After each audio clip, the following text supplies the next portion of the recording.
I've just been trying to figure out, like, what is it that holds people back? Like, why do we get some people that they can't get better and they don't stay up there, or they'll make some sales and have a great month with 4 or 5 and they fall off? Hey, this is Blake Sloan. I've been selling real estate over 14 years, and our team of highly trained professionals, along with our unmatched marketing, has sold thousands of homes here in the Myrtle Beach area, and this is how we do it.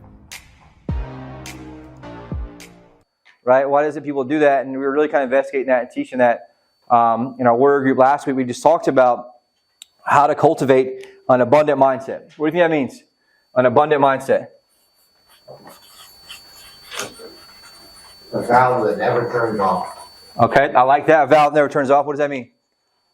No matter what, you just know you're going to have tomorrow, the next opportunity. The next so you feel like life has or the world has a place of abundance versus what? Scarcity, right? So there's a scarcity mindset versus abundance mindset. And today I want to talk about, one thing that's really drives everything in our life, and I want to talk about your view of money. And we'll talk about your view of money. And we can also look at it as what? Your worldview and your self-view of money.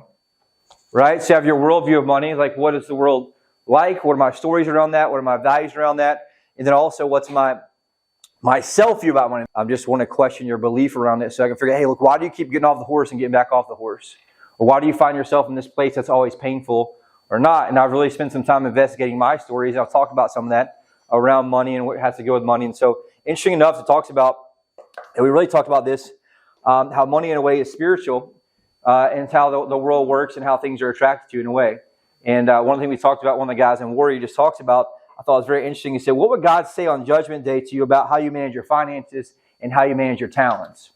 And it was an interesting question to think about, right? And I didn't come up with this, but it was very interesting. He kind of shared some scripture in it, but I don't want to get too deep in this. But he talked about, in this year, this guy was a big stockbroker who was worth $100 million. He's in our group. A little bit less than that, but he shared that money is the most mentioned topic in the Bible. There's 800 direct mentions of money in the Bible, 2,300 verses on money, wealth, or possessions, and 11 of the 39 parables that Jesus used were about money.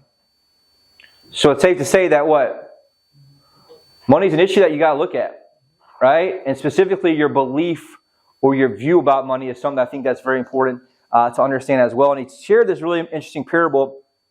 It's the parable of talents. You may know about it, but it's Matthew 25, verses 14 through 30. And I'll read it just so you can, and I'll share it, maybe you guys see on the screen. But it's interesting to think about. It says, "For it will be like a man going on a journey who called his servants and entrusted to them his property.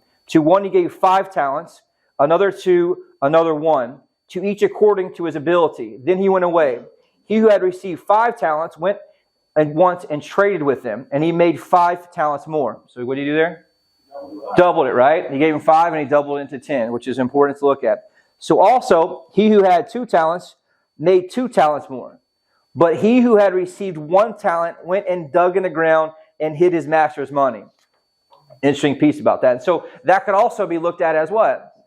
A talent, not just money, right? In a way, you understand that what God has given you. And he said he did that based on the talents they were given. You guys with me on this? Right? And so it's important. And I said, now, this is obviously the next part of Scripture, now after a long time the master of those servants came and settled accounts with them. And he who had received the 5 talents came forward, bringing the 5 talents more, saying, "Master, you delivered to me 5 talents. Here I have made 5 talents more." His master said to him, "Well done, good and faithful servant. You have been faithful over a little. I will set you over much. Enter into the joy of your master." Right? Obviously, you wrote that in, and obviously I got rewards from that in that scenario, right? The next part. "And he who had 2 talents came forward, saying, Master, you delivered to me 2 talents. I have made 2 more talents more. His master said to him, "Well done, good and faithful servant. You have been faithful over a little. I will set you over much. Enter into the joy of your master." Here's where it gets interesting. He who had also received the 1 talent came forward, saying, "Master, I knew you had to be a hard man, reaping where you did not sow, and gathering where you scattered no seed. So I was afraid, and I went and hid your talent in the ground. Here you have what is yours." But his master answered him, "You wicked and slothful servant, you knew that I reap where I have not sown, and gather where I have not scattered no seed. Then you ought to have invested my money with the bankers. At my coming I should have received what was my own with interest. So take the talent from him and give it to the one who has 10 talents." So basically he took his one, gave it back, and gave it to who? The one with 10 talents. And there's multiple lessons here. Obviously, you can get lost in some of the verbiage there, but basically, God rewards the one there with talents and one who obviously gets a return on what's done there. Interesting part here. Go to the next part, right? So Matthew 25, 14, 30 here, verse 29 says, for everyone who has will more be given, and he will have an abundance. So for everyone who has will more be given, and he will have an abundance. So, but it says here, but from the one who has not, even what he has will be taken away. So what does that say there? What do you guys take from that? It's obviously a little complicated in the verbiage there. I don't like that translation necessarily. But what do you take from there? You have a scarcity mindset, you don't grow, you just kind of shrivel and then lose it all. Yep. So it's one of those things that it's interesting to look at based on that. And it says here, even that he has will be taken away, and cast the worthless servant into the outer darkness, in that place where he will be weeping and gnashing of teeth, which is just interesting to look at kind of the piece of that, the brutalness. And you can obviously take it different ways, but just a great example and kind of an example of just how there is a spiritual aspect to money and abundance and how you look at life, right? And the guy broke it down way deeper than I am. Obviously, I'm an amateur understanding a lot of that, but it makes a lot of sense from that way. And so I want to kind of get you guys to understand a little bit deeper and kind of open up. It's like, look, how do you obviously not look at spiritual not be money? And obviously, based on that verbiage and those scriptures that I mentioned, 800 mentions of money, 2,300 verses on money, wealth, and possessions, 1139 parables Jesus used were about money. Obviously, that shows what? Money's a pretty big deal, right? It's very important in terms of how things are operated and really how you steward those opportunities that you have both in yourself and both the money that you have. And there's two ways to look at that overall in that scenario. And so here's the crazy part about money, right? Money is the leading cause of stress in marriage. It's the second highest reason people get divorced. You know why? What number one is? Adultery, right? But guess what causes adultery? Stress about money. CNBC article from 2018. The larger the difference in credit scores between the spouses, the higher the likelihood of divorce. Interesting piece, right? Because what happens is there's not a steward there of money, right? They don't take care of their opportunities. They make bad decisions. And what happens? It creates stress. And then it creates what? Disconnect. What comes next? It's the killer of any marriage or any relationship. Resentment. It's the killer of any relationship business-wise. People don't have a conversation about things that bother them. They'll let it go, let it slide, let it slide, let it slide, and all of a sudden it builds resentment. And then that's what ultimately kills relationship. Right? Because they don't talk about it, which is interesting enough. And so this just kind of setting a frame about what's my belief about money. And we'll talk about some of that and it gets a little deeper. I'm just kind of setting the frame of that interesting piece there. Right? Financial stress also affects the body. Have you ever skipped a workout? You're stress eating or drank, right? Stress eating or stress drank, both alcohol or food or whatever it is in that scenario. In the evening to escape financial mess you put yourself in. You ever oscillate between feeling numb, stuck, scared, and exhausted because you're consumed with the thoughts that you can't believe you let yourself be in this financial stress? Right? Answer for everybody in this room at some point is what? Yes. Right? Some now, some are past that, but it's interesting to look at, and I want to use, and some of you guys have gotten to abundance, but I want you to look at why the cycles kind of affect themselves. Everybody's affected in this. Do you feel yourself getting sick because your body can't hold up under the financial stress? And so obviously the stress piece does your marriage, right? Relationships, it also does your body, aka your what? Your health. And literally can make people sick, right? And I've seen it happen over and over and over in that scenario. Stress is number one killer in terms of heart attack, right? Because people make bad decisions or they don't do the work or they don't do what needs to be done. But a lot of times the reason I'm sharing this today is because it really was an aha for me that sometimes the reason people don't do the work is they don't believe it's possible, or it has to do with their belief about money. Where money's too hard to get, or money's not really for me, or I can never be anything, and that all comes down to your belief about money. And we'll talk about that in a second. Right? Financial stress also affects the spirit. And this is a great example he talked about. Is your stress prevents you from hearing God. Financial stress also affects your career. Right? If you have no savings or you lose your job, you're screwed within a month or two, right? Your investment portfolio is correlated to the economy. So if the economy goes wrong, you have financial loss there, and you have a job loss or something simultaneously. But most of you are just weeks or months from a place where they're obviously in financial ruin, right? Because of how they operate in that scenario. And so here's the thing. You end up working the job for the money instead of maximizing your gifts, meaning that you work for the money instead of working for the pleasure. Does that make sense? And if anybody's ever gone from that, myself included, is when money was a big deal, it was very stressful. When I got money, I started doing it for the love of the job or the love of the purpose, and guess what happened? It became more fun, it became more enjoyable, and all of a sudden, guess what came afterward? Is the byproduct, which is money. And we'll talk about that in a few minutes, right? All is important. But here's the crazy part. I say all that to say this, is that your success in building your financial foundation won't be determined by your salary or your savings. It's determined by one thing. What do you think it is? It's your mindset about money. Your mindset about money. What do you think that means? How do you feel about money? What else? You go back to what I talked about with the worldview, which is also what? Your stories, your values, beliefs, and rules about money. And so the one thing I want you to do is you understand your success in real estate or life or anything comes down to your mindset about money. Right? And your mindset about money is built on your beliefs about money. Your mindset about money is built on what? Your beliefs about money. What do you think that means?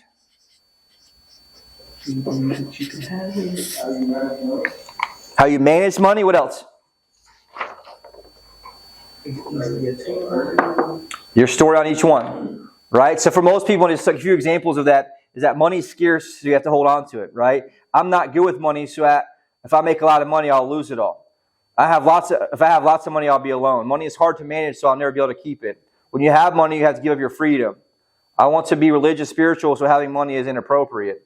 The world is a zero sum, so for every winner, there must be somebody a loser. I'll never have money because I'm not lucky. I have what I have, and it's wrong to go beyond that. I don't deserve to have money because I'm worthless. I must put others first before me because I don't want to be selfish. It takes perfection to make money. If I have lots of money, I'll be finished with life. It takes money to make money. Right? And there's all these other stories. Money is the root of all evil. You must be dishonest to be successful. If I have money, I'll lose my friends. If I can't earn more money than my dad, because that would mean that I was better than he was. Right? There's all these things that we have to do. And the one thing I want you to do as a salesperson is to do what? I want you to investigate or inspect your beliefs about money. And look back into the top 5 or 6 things that you've ever said about money or think about successful people in terms of that. And I kind of created another list about people that the top limiting beliefs that people have about money. I can't make money doing what I love, right? Making money involves hard work. Money is the root of all evil. My life would be out of control if I'm rich. Money doesn't buy happiness. It takes money to make money. I need sizable capital to have any type of business. I'll never have enough money. I will never have any extra money. Money's not important. After all, it's just money, right? Money's to be spent. So it's one of those things. It's 2 types of people. There's people that don't have a belief they should have money, so guess what they don't have? Money. There's people that earn money. What do? They believe they don't have it, so they do what? They spend it as soon as they get it. Right? And so it's just the habits that people have based on beliefs. And so the one thing I want you to do as a salesperson is sometimes take some time to investigate. And there's actually a whole thing you can go through. You can write down your top 10 beliefs about money. And there's going to be 2 types I'll talk about. Okay? And so it's an important thing to look at in that scenario. And so these are what we call what? Limiting beliefs. And so the key there is to look back and say, look, where have I had limiting beliefs about money and what are they? There's 50 plus ones here in that scenario. One thing you kind of do to kind of investigate that too is let go of the past mistakes you made in financial management, right? People screw up before. They tend to hold on to that mistake for so long that it holds them hostage. They become a prisoner of their previous mistake in money. And so what happens is that story drives them and it drives their self-worth. And so what happens? They follow that story. They follow that story, they never recover. Right? And so it's important to understand that that's not something that's a life sentence. That's just something that happened previously in the past. Number 2, get rid of the scarcity mindset, embrace the abundance mindset. Number 3, feel thankful for everything you have. Number 4, identify what you want, commit to it. Number 5, declare your commitment to money. Number 6, be aware of your thoughts and feelings about the money. Number 7, this is important, challenge your beliefs. Number 8, reprogram your money beliefs. And there's some positive beliefs about money that you want to reframe that to. And I have this written down in a second. But I want you to talk about there's 2 main ways that people look at beliefs, and this is where people screw it up. So people look at beliefs about money. Let me change the colors. In 2 ways. They look at them as what? What do you think? Good or bad? And I want you to consider That it doesn't have to be good or bad in terms of beliefs. And I want you to say, look, I want to investigate my beliefs about how I was brought up, about how I operate in the truth, about how I operate in this place, and say, look, it doesn't have to be in good or bad. I want you to look at your beliefs about everything in two ways. Useful or limiting. What's the difference there? Useful, something you can learn from, examine. Yes, once I take time to investigate what my belief is, I want to ask myself the second question, which is what? Is this useful or not? Because most of the beliefs you have about money aren't true. And I struggle with the scarcity piece every single day. And so it's not until you're willing to stop and pause and look at those things and investigate what are the things you're doing. Because here's the thing. Most of you guys think it's conscious, but most of the beliefs you have about money are what? Unconscious. You have no clue about how you're truly operating. And so the gift that you can get from this is you slow down and start looking at yourself and saying, look, what are the unconscious beliefs I have about money, and where am I living in unconscious scarcity? And that's the gift that can bring freedom in how you operate. And you got to think, it still goes on for years and years. And I've been in a place of abundance for a long time through coaches and mentors and obviously business and paying the price. But I still struggle with that every day. Right? And so it's one of those things that you just, and for me, it's kind of a gift because I'm very frugal in terms of that. But the reality is, how much has that limited me? So it made me be very, very hesitant. And also, I started our company in 2008 when everybody who did a lot of investments lost their everything. And so it made me be very, very conservative, too conservative on my investment side. So now I've figured that out and investigated that the past couple of years. I try to get much more better plan to do so. Does that make sense? And so part of that comes down to taking time and spending time investigating your unconscious limiting beliefs, because the reason they're the most deadly is they're unconscious. You have this unconscious belief about what? Money and scarcity. And so that's the thing I want you guys to kind of be aware of. And I talked about this a long time ago, but you want to look and see, understand, because I want you guys to pull back on the good versus bad and look at everything in your life as useful or limiting. Do these beliefs I have help me? Are they useful or are they limiting? Doesn't matter if they're right or wrong. Let's say it's right, but it's limiting me. Is that really right for my life? No. All right, just like when anybody is a certain political affiliation, most of that comes with what? How your parents were. And if not your parents, then how your school was. Most people, the same thing. Watch people pull for the same sports team for 30 years who's terrible. And the only reason they pull for that sports team is why? Because their dad pulled for it. They don't know even why. And they'll literally fight people in a parking lot over a sports team they don't own because of what their dad ingrained in them. Zero ownership of that. And so it just goes to show that I want you to investigate that and have some of that. And like I talked about, we inherit most of our beliefs from our parents. In correlation to, and here's the kind of thing that I took away from that, we inherit most of our beliefs from our parents in correlation with how they led their lives. Not necessarily what they taught us, but what? How they led their life, their example they gave. That are unconsciously being what? Ingrained in their head, just like you were your entire life. And so the freedom that you want to get when you start investigating these beliefs that you have and these laws and these rules that you have about money and scarcity, and how do you uncover those and how do you start changing the beliefs? The first step is what? After investigating. Recapping here. First step is doing what? Is to make sure you investigate, are they useful? Or are they limiting? And part of that, one of the exercises that I saw online, I was just kind of doing some research on this, is that they have 10 lines and they kind of write down your 10 most limiting beliefs about money or success. And they could be anything, and things your parents probably said, things that you said before. And a lot of times it comes down to just people think that for someone to make money, that someone has to lose. And that's not necessarily the case, right? But here's the deal. Those beliefs that your parents had about money and how they live their lives create the beliefs in you. And sometimes, like I mentioned, people get so pissed off about how their parents led their life, you create a different life for you. That's why most successful self-made people come from. Is they had a very tough life and they wanted what?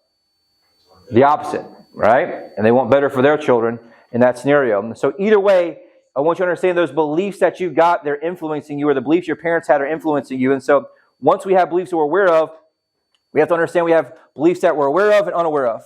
And the key is start to investigate our beliefs about money. Right? I talked about, a lot of people have money is the root of all evil. I'm not smart enough to have money. It takes money to make money.